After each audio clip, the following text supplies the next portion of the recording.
At eto po guys, yung pininturahan po natin kahapon.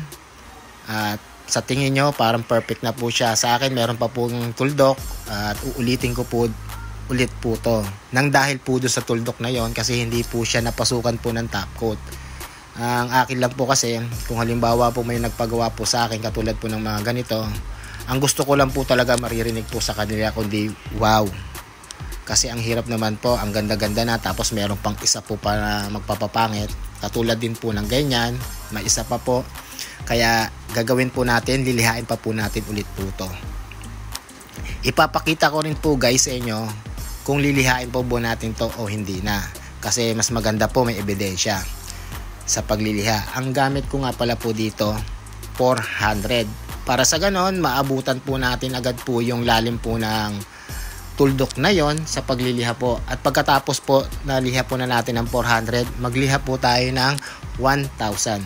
Ganun lang po yung diskarte guys, para mas mabilis tayo sa pagliliha, katulad po nito. Siguro yung iba magliliha po agad po dito ng 1,000, hirap na po paabutin po ng 1,000 sa ganun po kalalim po na tuldok na yon. Kaya kailangan 400 po bago po kayo mag 1,000. Ganun lang po para mas mabilis po yung process at para mas mabilis po yung pagliliha po natin. Yan po guys, nililiha ko na po siya.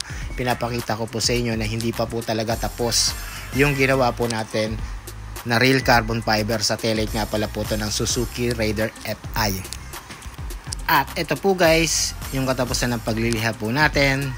Base sa nakikita nyo, wala po kayong makikita dyan na glossy. Dapat po ganyan sa pagliliha po ng real carbon fiber pag magpapatong na po ulit po kayo ng top coat po niya. At eto na po guys, yung finish ng ating project. Eto na po yung final. Ganyan po talaga kaselan sa paggagawa po ng real carbon fiber.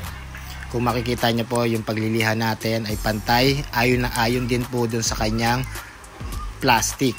Kasi yung iba po, pag sinisinagan po siya ng liwanag at kung itatapat nyo po siya patagilid, makikita nyo may alon po siya.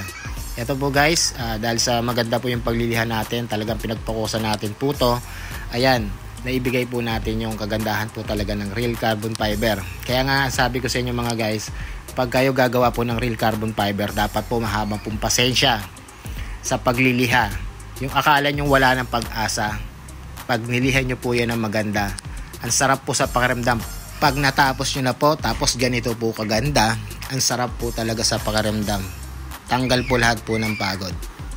Kaya guys, ang lagi kong sinasabi pag gagawa po ng real carbon fiber, kapag may tiyaga, may carbon lodi ka. Kita kits, next carbon. Bye bye.